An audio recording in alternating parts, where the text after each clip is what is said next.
Brace for impact. Cross the line. This is my destiny. It is the truth I see. In this world I fight a way to cross the line. Everybody's doing what everybody's doing. Everybody's doing the same thing. I'll be doing what I'll be doing. I'll be doing my thing. The world spins round to the right, they say. I'll be spinning the other way. Doing what I can, doing what I know. The world's my stage and I'm the show. It is my destiny. It is the truth I seek. In this world I find a way to cross the line. No possibilities for originality. Don't be left behind. Go ahead and cross the line.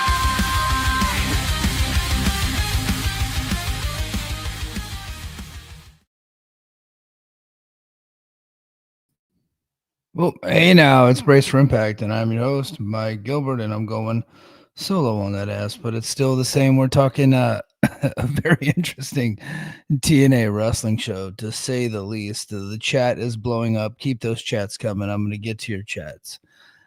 In case you just missed it, about 20 minutes ago, at the very end of TNA, Mike Santana was wrestling Ryan Nemeth for the World Championship, which is problem number one.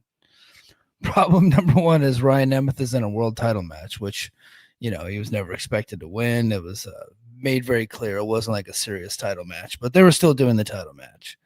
And during the match, Nick Nemeth is about to come out to save his brother. And he gets attacked backstage, and it turns out that it's the NXT crew. NXT hits the ring, all the heels. It's, you know, Charlie Dempsey, it's Dark State, Brian Pillman Jr., whatever the fuck his new name is. So with his sideburns, and then a few other people, and they hit the ring, and Steve Macklin tries to make the save, and the Rascals make the save, and Hometown Man of all people try to make the save, and he just gets tossed out like a geek. And they beat down Mike Santana, and they break his arm, and then which causes Frankie Kazarian to come out, and he's got the Call Your Shot trophy, and he cashes in his trophy, and Mike Santana loses the TNA championship to one Frankie Kazarian to a roll-up. So TNA is so far out of ideas, they decided, you know what, Seth Rollins just did this to CM Punk, very similar fashion. CM Punk wasn't really laid out due to an invasion, so it's kind of different, but same premise came in, and that's what, you know, that's what WWE's been doing for years with the Money in the Bank gimmick, and TNA just lifted the gimmick, and because they literally have no original ideas anymore, which is a shame, because TNA used to be the company that had all the original ideas that other promotions were taking, but they don't anymore. They have to take all the bad WWE ideas. And so we got that great moment at Bound for Glory, where Santana won the title in front of about 6,500 people. Shout out Dobby the Brain Heenan. And they go dark for a month. They're completely ice cold. They're running Full Sail University. They I think they're lucky to have 200 people in the audience. If every time they would shoot the crowd, it was just like some people and a bunch of empty seats. So it was a pretty pathetic looking crowd. And Mike Santana lost his belt in front of probably less than 200 people after all of that. After that big old moment with his daughter, and they did the whole thing. This is just a completely creatively bankrupt company with no soul. And they killed the Mike Santana moment to get some heat on a 50-year-old Frankie Kazarian that has never really been a main event talent. A good wrestler, a really good wrestler, actually. I like his character. Always has really good matches. The guy can go. He's not a world champion. And so they killed all of that to put the belt on Frankie Kazarian, who I do like. Like, I don't want anybody to think that I don't like Frankie. I do. He's just not a world champion. And to do that on this night, whenever they've been gone for a month, they're ice cold, and I get they're trying to do like hot shot the territory, but like this doesn't do like completely stealing an idea from WWE that they just used a few months ago. Doesn't hot shot your territory. Now, if they did it with somebody that was like over, that the crowd saw as main event, like a big star, like a Seth Rollins, it would work. But it's Frankie, and like, there's nothing wrong with Frankie. It's a good wrestler. He's not a top guy. He just isn't, and that's not even an insult to him. He might take it as an insult, but I don't mean it in an insulting way. It's just, I'm just trying to be like, just being honest and realistic about where the company stands. They really so everybody, a lot of people had a bad taste in their mouth after Bound for Glory. There are some folks out there that like their whole online persona is ignoring anything bad about TNA and only highlighting the positives. And every company has those people, right?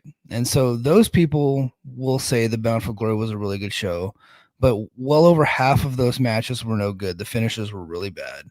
But the last two matches sent the crowd home happy. And so I was like, okay, like I couldn't get to a thumbs up. I was more of like a thumbs in the middle. But the Mike Santana match was really good and had a really good finish, although it was overbooked with the Kazarian and Nick Nemeth stuff. I liked the Hardys and the Dudleys match. I thought that was a good match, although I felt like the melodrama after the match was way too much. It's too long. Took forever to get to the point. But like I thought the match was good. It was fun. It was like a fun trip down memory lane with those two tag teams that I grew up watching, right? So I dug that. So I was like, okay, if you maybe came to a thumbs up, it's probably because you're like a super positive guy.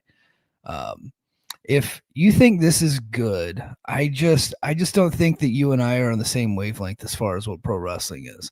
I love heat. This isn't heat because nobody cares. It's like I didn't leave the episode tonight. It's like, man, I can't wait to watch what happens next week. I can't wait to watch Turning Point tomorrow. I left the episode this week being like, this company fucking sucks. Which is the way I felt after Slammiversary. I felt that way after Bound for Glory, kinda, like not as bad as Slammiversary. Slammiversary was one of the worst pay-per-views I ever watched. Bound for Glory was not. Bound for Glory had a lot of good parts to it. And it ended really well. But I like tonight's episode had me feeling the same way I felt after Slammiversary. Now I'm not gonna come on here and do like an angry rant because I just don't think that they deserve that. Like they're not worth it. They're completely creatively bankrupt. They don't know what they're doing. They have no ideas. They have zero heart, zero soul. Delirious and Tommy Dreamer are jerking each other off, and they don't know what the hell they're doing. They don't. They literally don't know what they're doing. They're just recycling old ideas, and trying to generate some type of heat because they're not creative enough to be able to get people over. And they're trying to do it with like a 50-year-old Frankie Kazarian who's mostly been a mid-carder, lower mid-carder like his whole life, right?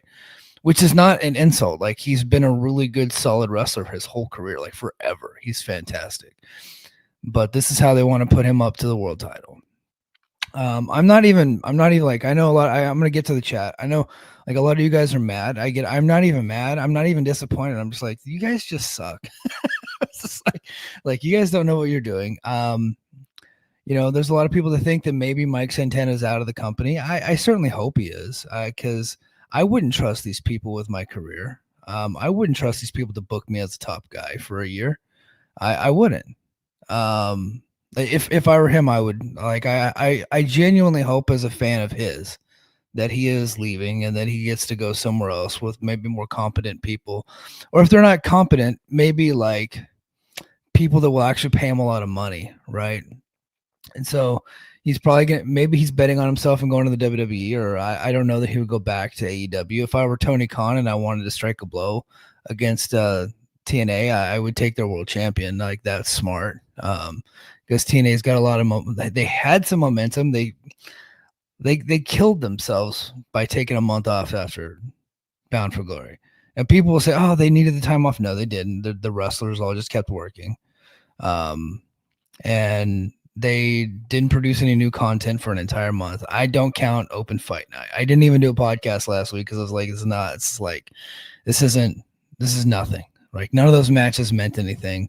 They didn't carry over. I think they mentioned the Danny Luna match on tonight's episode.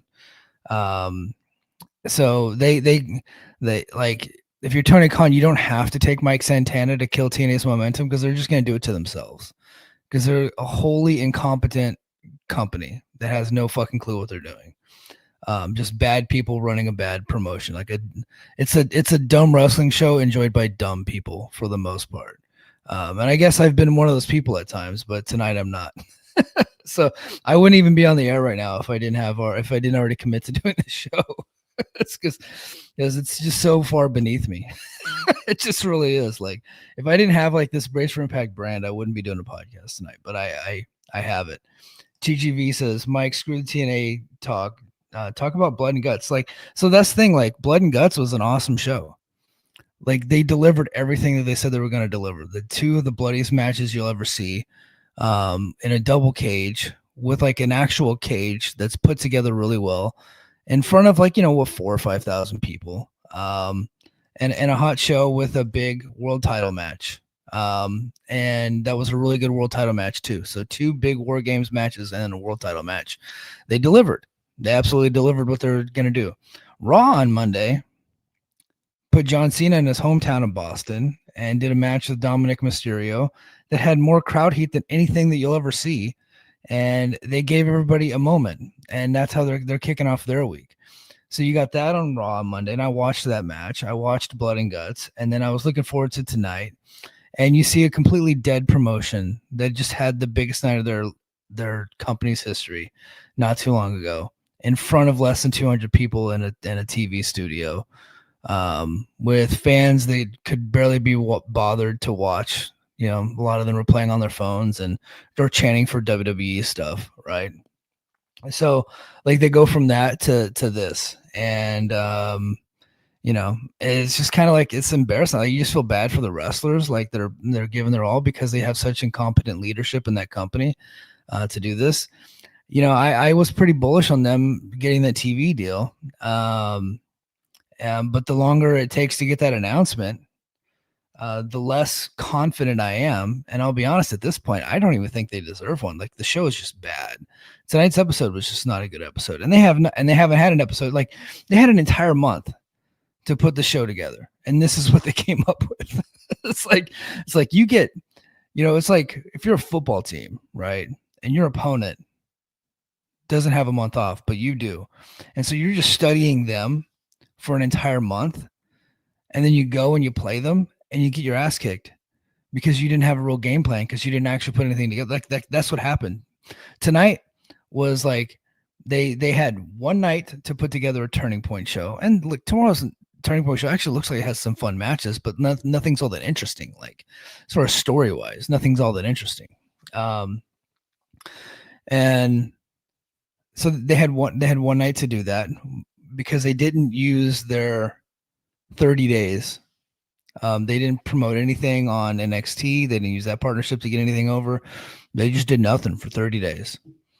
They didn't improve their production. The production was mediocre tonight. They didn't get a new set. Like I'm pretty sure I've seen that screen before. They didn't get new lighting. They didn't get new anything. It just looked like the regular show. They were just gone for 30 days. And then you come tonight and they lay a complete egg. And here's the problem. They think that they did a good job. I guarantee you they think they did a good job. I guarantee you that somebody from that company is watching this, right? And they're like, Mike is pissed. Man, we nailed it. Well, we got heat. And it's like, no, you didn't. Like I'm embarrassed that I have a TNA podcast.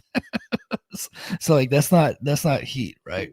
You're going to get some people on Twitter that are going to praise this. Like, oh, wow, they really threw us a curveball. It's like, no, they didn't. Like they just copied the Seth Rollins storyline from a few months ago. Like they didn't do anything out of the ordinary. They didn't do anything like so far like creative that it's like mind blowing. Let me get to the chat. Let's see. Impact 88 said didn't expect Kazarian. Yeah, I figured like they would. I don't think that they needed to do a really long run with Mike Santana because I do feel like he's as a babyface, he's better fighting for something. So like, if in a few months they wanted to take the belt off him, I would have been okay. But it's like the first night, it's like, and they're doing the Josh thing all over again. But who knows? I mean, who knows if Mike's even staying? He might be gone, and I hope he is gone. I hope he does go somewhere else. I think that would be interesting for him. I think that would be a good move for him. Legacy said, "I'm guessing Mike's going to WWE in January." I mean, it's possible. Never say never. Alter the Scroll says, I don't know. Usually when a champion loses the title on a weekly show, they're usually gone next week. I'm thinking they wanted to give him his moment at BFG and wanted to keep him chasing. Could be. Let's see. TGV. Imagine your first defense is against an AEW reject and then losing the belt to a guy who left AEW for TNA because TK did not want to use him. LOL TNA. So I know there's a lot of people in TNA that think that there's going to be some people that think that they did a good job tonight. Because people are mad. Nobody's really even mad at you guys. They're laughing at you. Like they're embarrassed for you because of how bad your show is. That's not heat.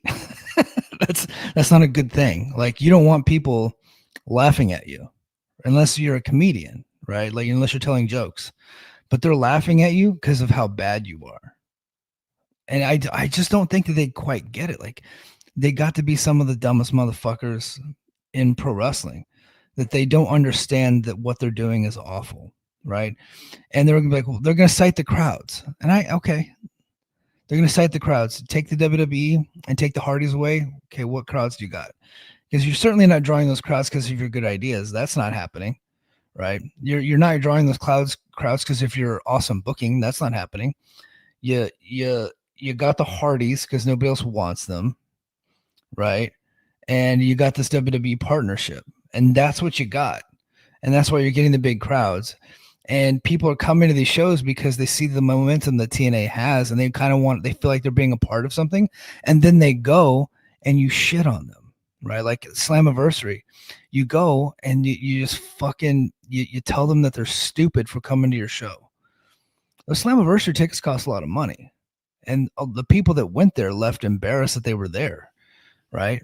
And then you go and then you do the Bound for Glory. The last two matches were good. I like the last two matches. But everything other than that was dumb finishes and bad wrestling. Right. So people people don't have a lot of money. Our economy, like the American economy, is in the fucking toilet right now. We have such bad leadership in this country. Starting from the White House through Senate and Congress, like all of it's bad. Our economy's gone to shit. Right? Nobody has any fucking money, but they're choosing to spend money on your product and you just fucking treat them like they're dummies. Right? People don't have a lot of money, but they spend it on your product and you don't appreciate it. You don't. Because if you did, you would do what Tony Khan does and go above and beyond to give them everything that they've paid for. Right? You don't do that. And people can make fun of Tony Khan all they want, but that is true. That's what he does.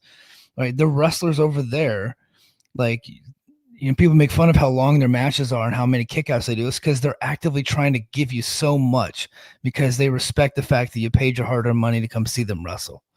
Right? TNA doesn't do that. They take you for granted. They think you're stupid. They don't respect you. Right? That's the fucking problem with this company. With the leadership in this company. Like, it's got to change. And tonight is just another example of that.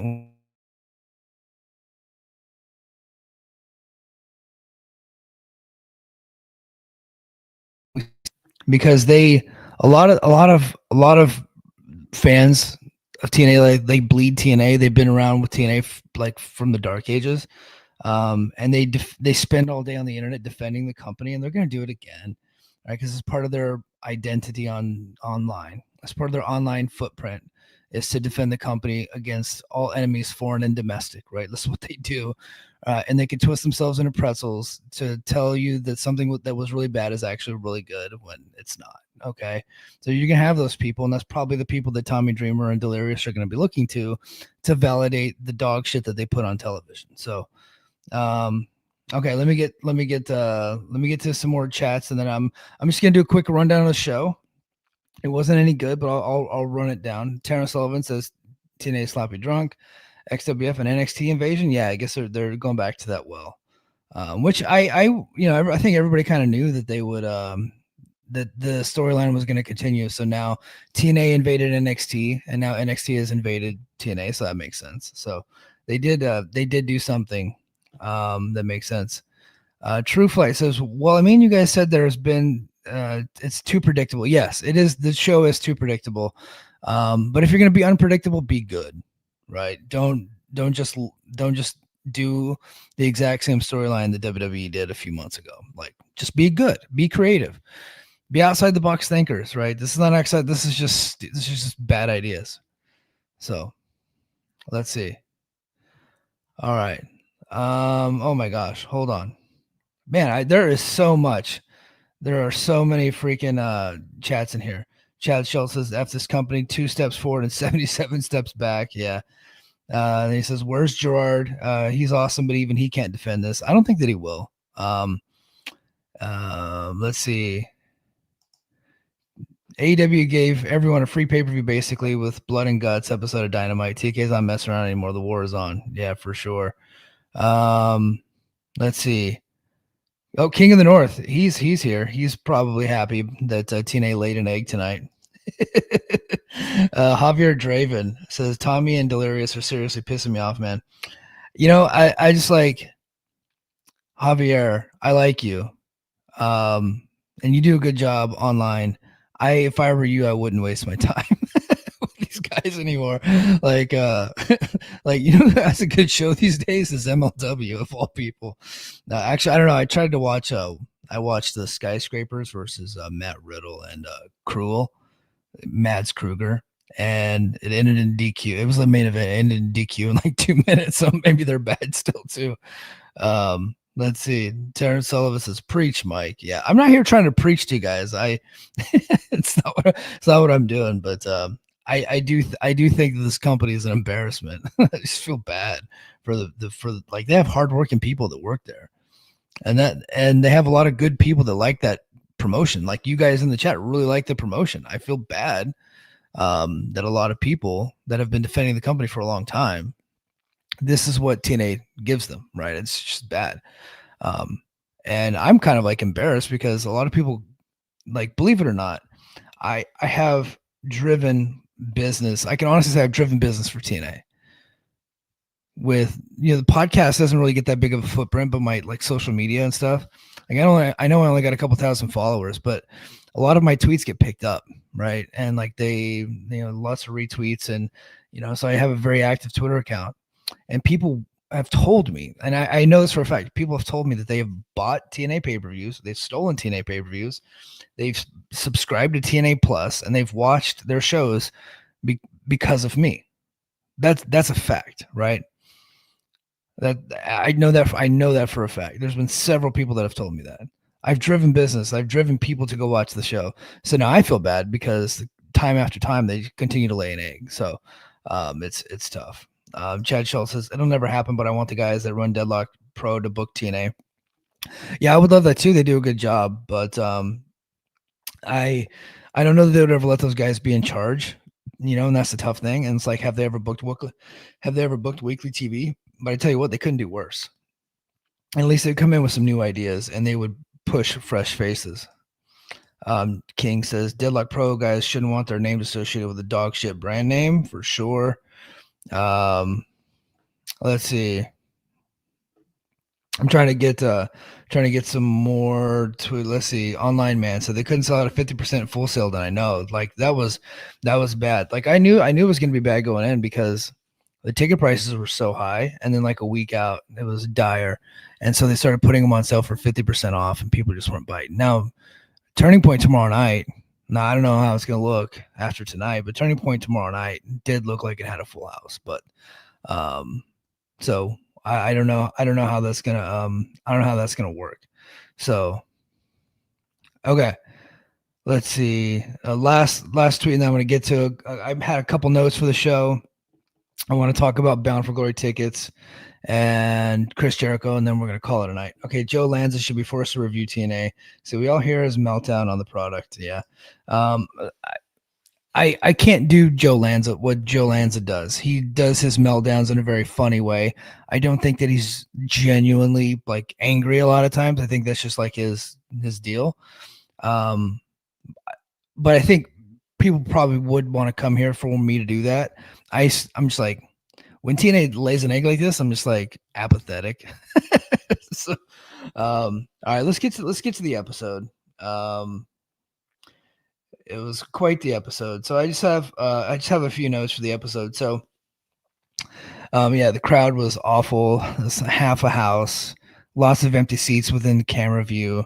Every time they pulled away and did a wide shot, it just looked like very indie, right? It was like indie, and I will say that it wasn't high definition tonight on TNA Plus because that's how I watch. I don't have Access TV. Well, I do have Access TV on my IPTV, but it looks so bad. I just watch on TNA Plus. Plus, I watch on a little bit of a delay because I got to get the kid down. So I didn't start watching until like 8:25 tonight. So I was a little bit behind.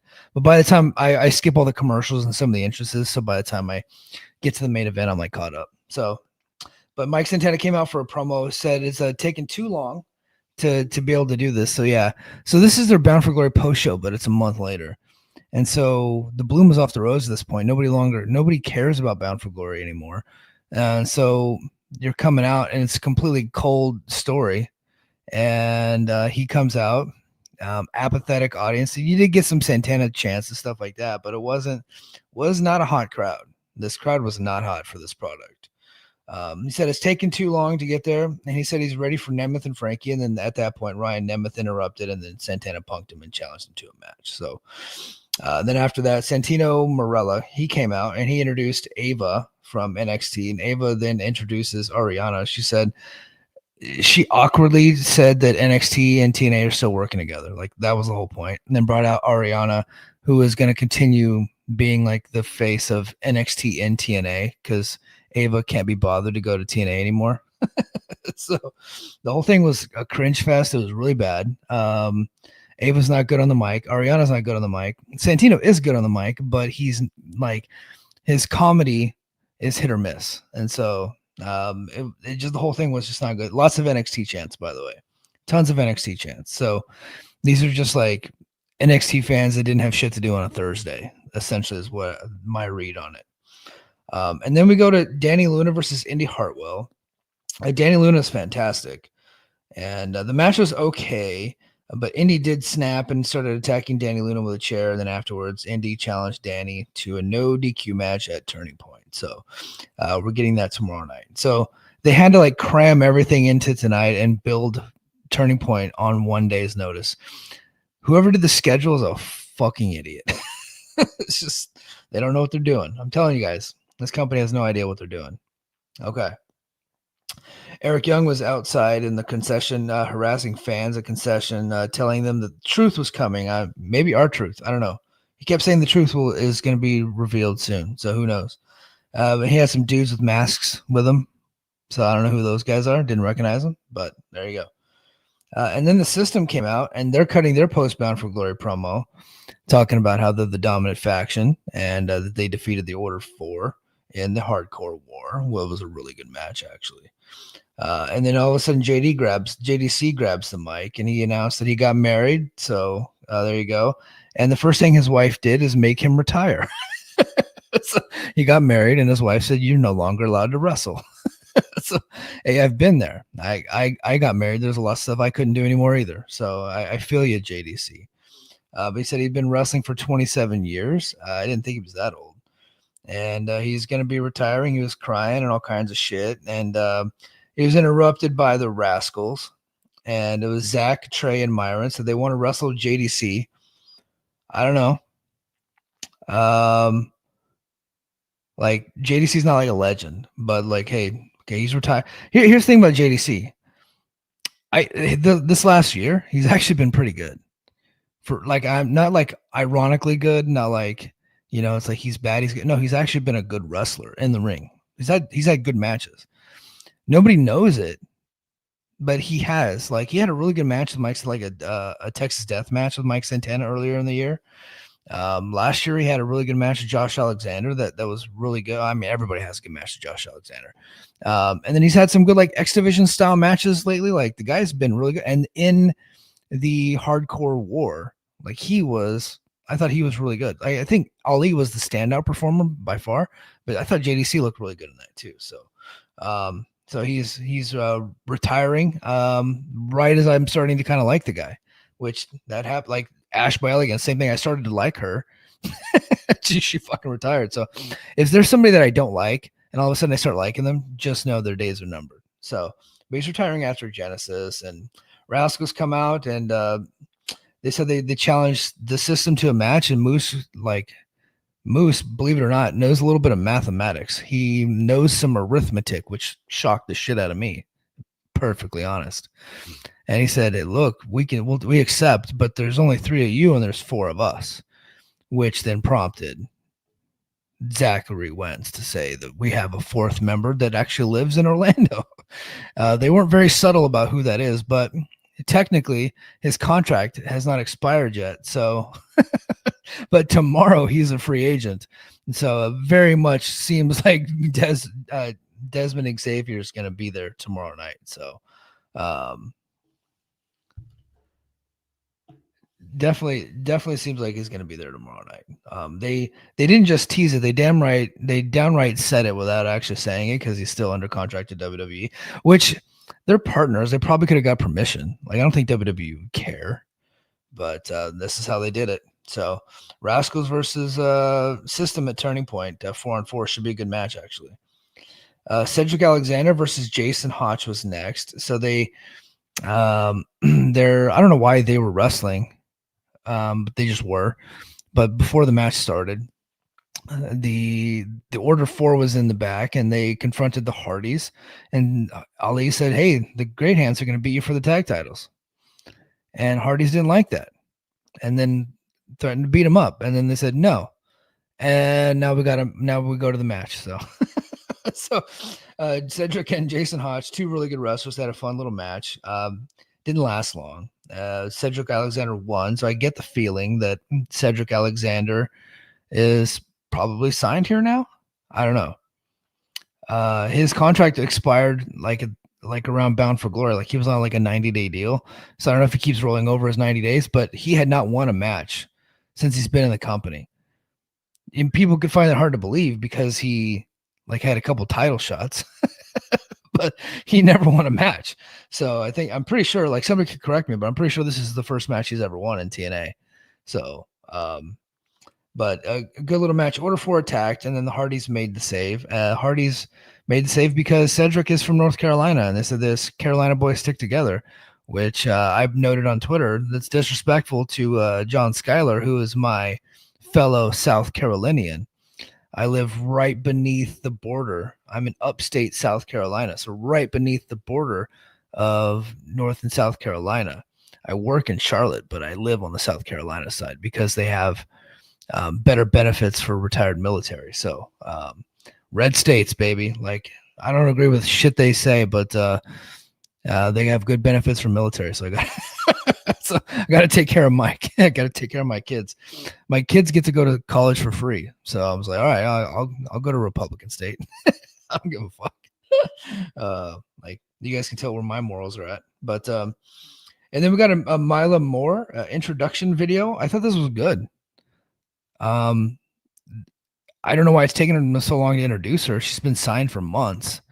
But she looks like a star, for real. Looks like a star. And I thought her promo was good. So, and she did like the whole, hey, I had this friend that died, and then I started watching wrestling. I don't know how that connected, but she was like real emotional when she said it.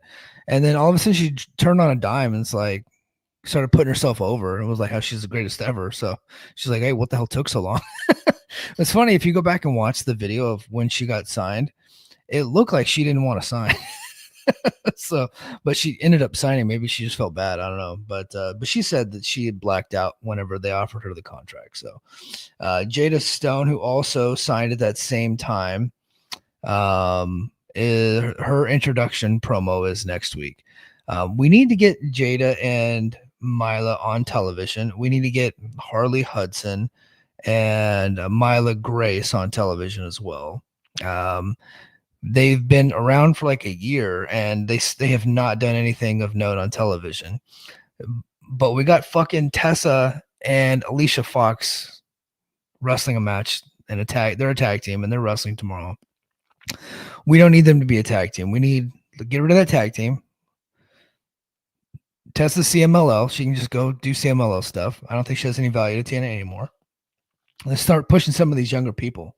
We got to get them on TV more often. The company needs to get younger and hipper and cooler. I just don't think that's going to happen when you got dipshit Delirious and Tommy Dreamer running the show. So, everything I'm saying is like in this perfect world where they had competent people running the company, but they just don't. So, and then I stopped taking notes after that. So I feel bad about that. But Elijah then had his concert. I didn't really watch much of it. And he gets interrupted by Ali, and Ali challenges him to a match at Turning Point. And then Elijah's like, okay, well, we can wrestle right now if you want to. And then Ali attacks him with a guitar. So, and attacks his bicep, which he just had surgery on. And then, of course, we get to the main event. And the main event was what it was. The main event was what it was. All right. Now, let's get to like so tonight's main event really threw me for a loop because I had this whole bit scheduled for the Bound for Glory tickets. But just 1 second. I do got to play a clip here. Man, I got 19 notifications. I must have pissed some people off. I'm not going to read those things. I guess I'm sure a lot of people are motherfucking me right now. I was like, no, that was actually good. You just don't know pro wrestling. That's good heat. It's like, nope. It is actually not at all. So, all right. So here, what I want to do is before. I want to share screen here. So, Bound for Glory ticket sales. Let's get to the Bound for Glory ticket sales. So, you guys remember the announced attendance was 7,794. Well, Brandon Thurston had a turnstile count. So, what is the turnstile count? So, because they did the show at the University of Massachusetts in Lowell, which is a state university, it is publicly funded essentially. And so whatever money they make kind of is like taxpayer like money, I guess. It's a publicly funded building. So whatever money they get goes back into that pot.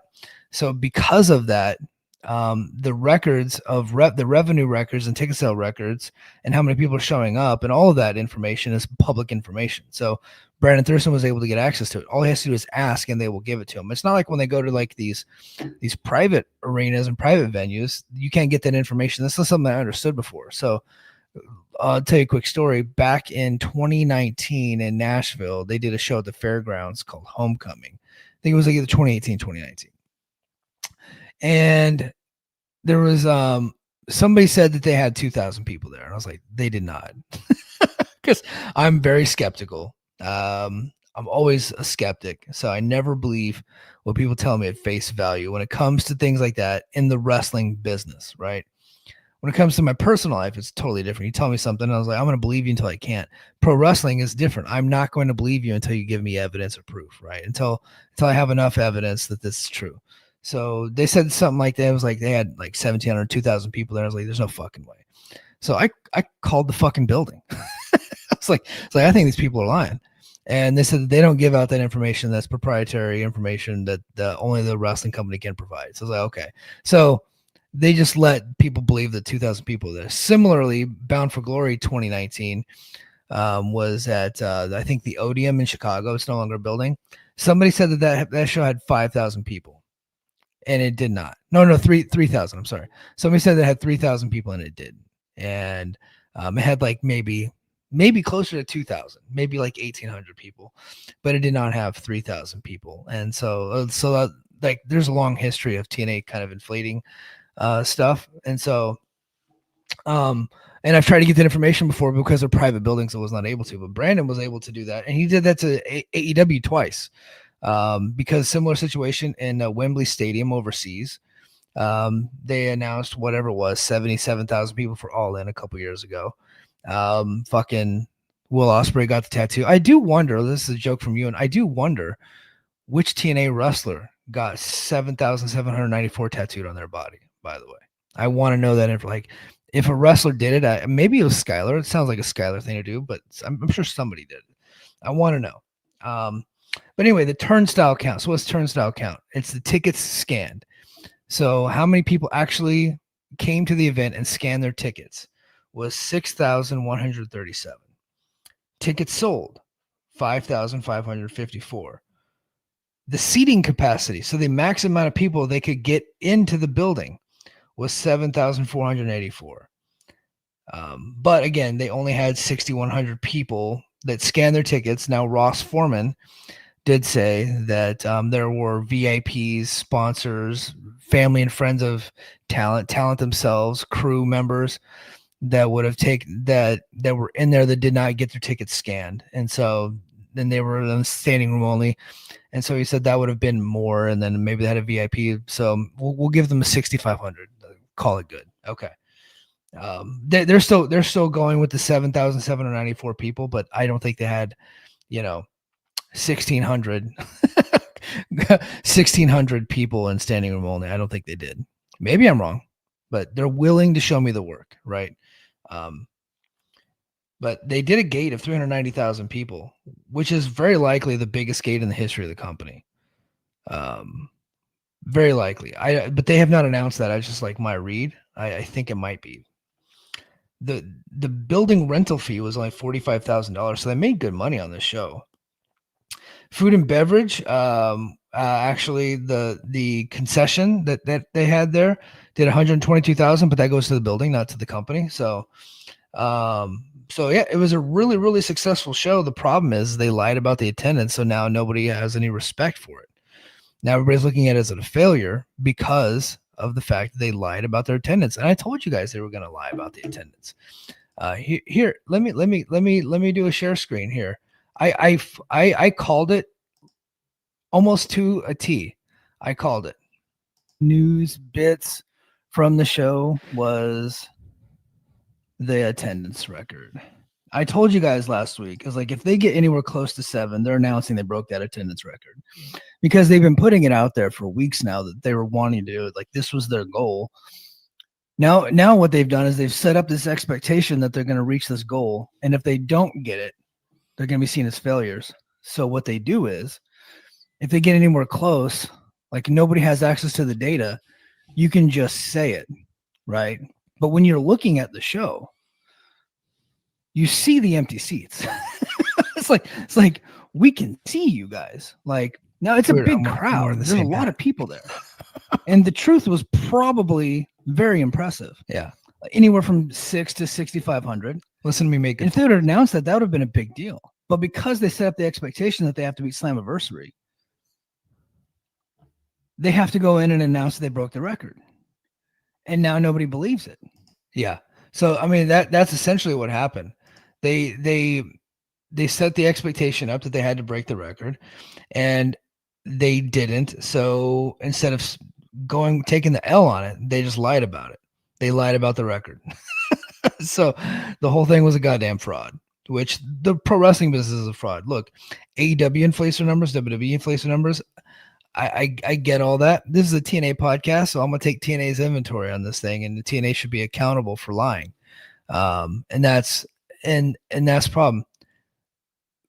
But they had a really good house. They did a really good job of selling that show. The Dudleys versus Hardys, they did a great job of building that match. That match sold a lot of tickets for a TNA level event, right? Sold a lot of tickets, and they should be proud of that. But unfortunately, because they just can't seem to get out of their own way. They fucked it up by lying about it in a building that is a public building, to where a guy like Brandon Thurston is going to be able to get access to that data. And so now they're proven to be frauds, and that sucks. But everybody inflates their numbers. I totally get that. But you know what? This is a TNA podcast, so we're going to talk about TNA and talk about their bullshit. But I feel bad for a lot of the TNA fans because none of you guys have any accountability. None of you guys have any dignity.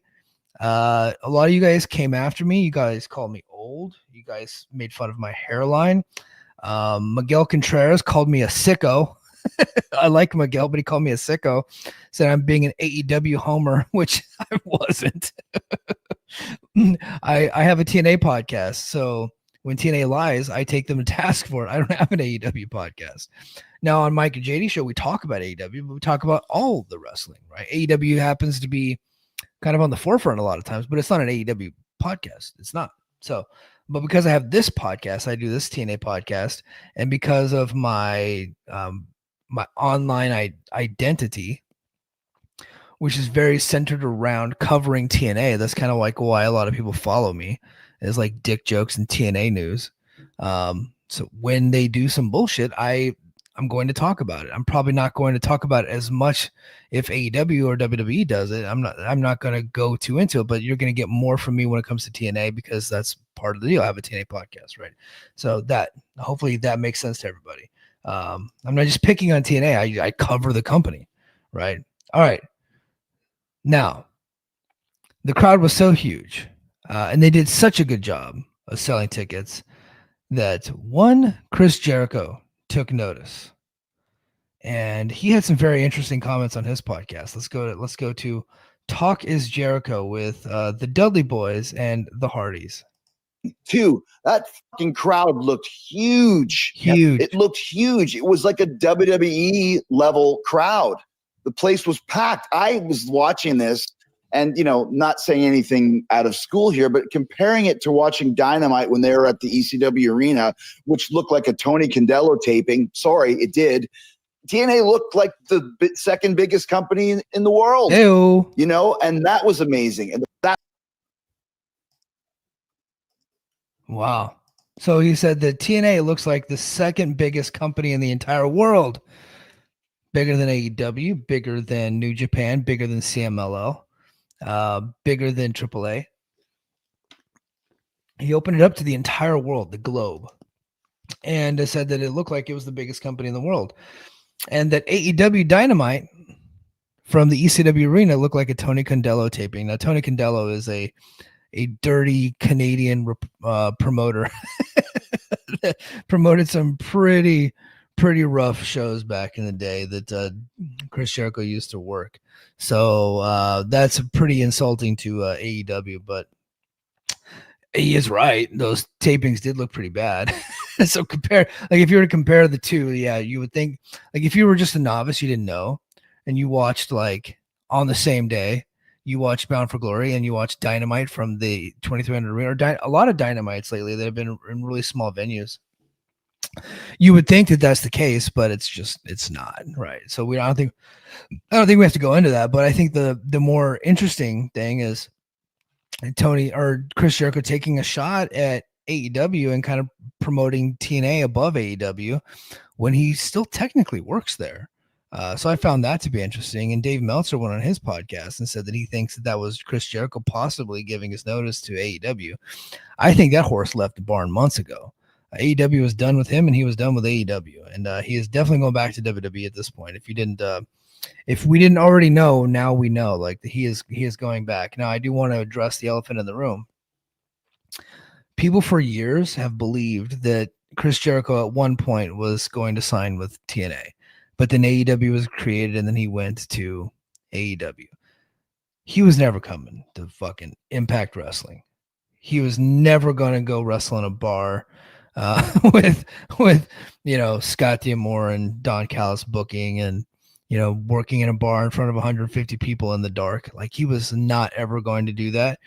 I do think Anthem probably I'm sure Anthem wanted him to, and they were probably willing to give him a lot of money to come because they do have some money. They don't spend it on TNA, but I think that for Chris Jericho, they probably would have because they would have saw him as a big enough star. But I get the feeling that he just used them to get a better deal out of Tony Khan, right? He's like, I can work Impact and I can work New Japan and I can make X amount of money. But if you want me full time being a homer for your company, this is what it's going to cost you. And that's probably what happened there, which is smart by him. Like you gotta play the billionaires against each other. That makes sense. Like that's genius. And he made a lot of money for AEW, and he made a lot of money in AEW. I don't think that we have the AEW that we have today without Chris Jericho. We don't. He was very much a catalyst of its early popularity. When he came over, and then Moxley too, they legitimized it because the only other guys they had access to were fucking indie guys, right? So like those two guys, they were big stars and they came over. Omega was a big star, but he's a big star overseas. He hadn't been proven in the States just yet. But but the Young Bucks were proven in the States, but like Ring of Honor by that point, they were doing, like for WrestleMania weekend, they could do like 5,000, but they weren't doing that on a regular basis. So like they were big stars, but they weren't big television stars. Moxley and Jericho were TV stars. And so they were very important to the early AEW and their early success. So,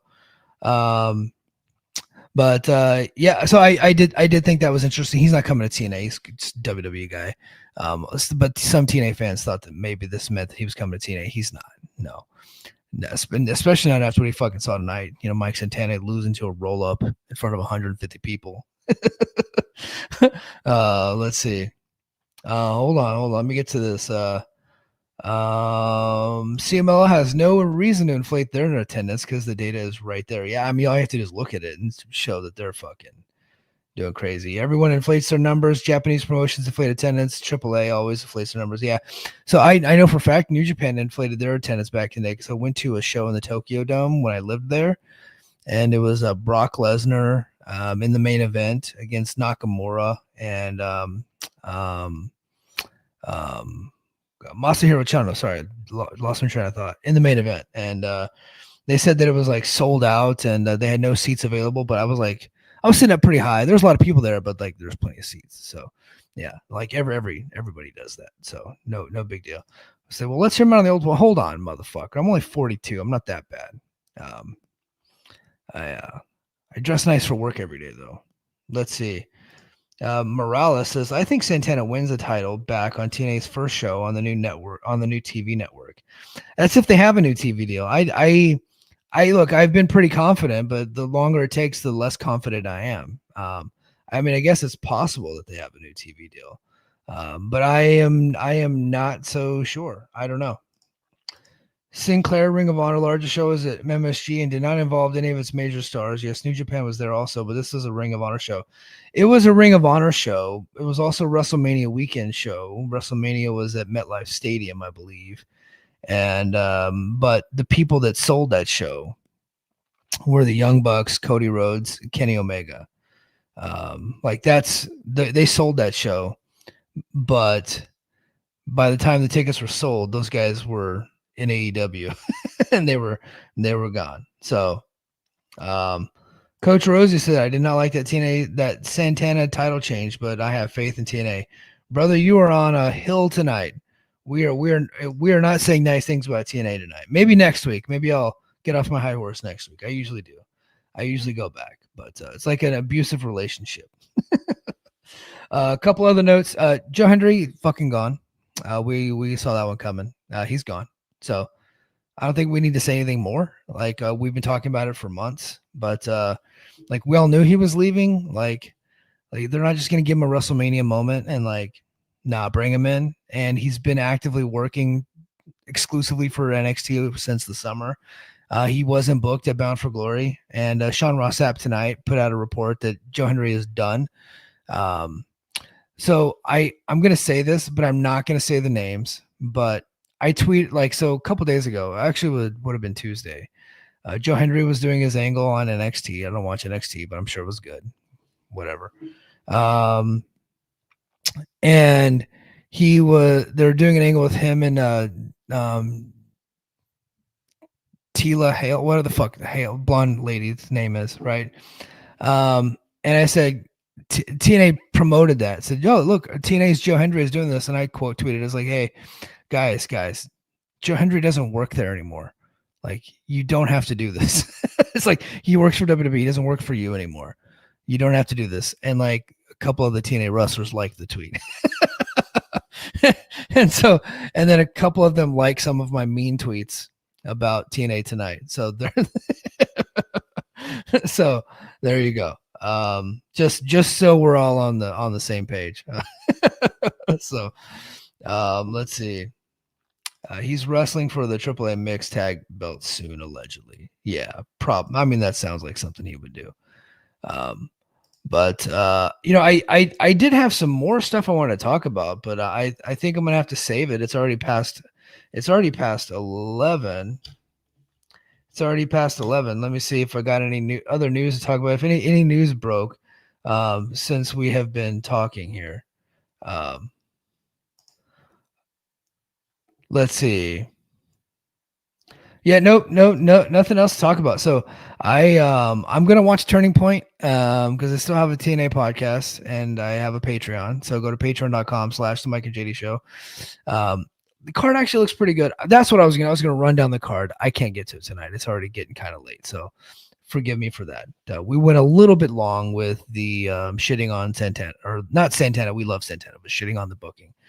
So but we went a little bit long for that. I'm not going to be able to get to it. Plus, I had to restart my computer before I could do the show. Shit was whacked. But go to patreon.com/the Mike and JD Show.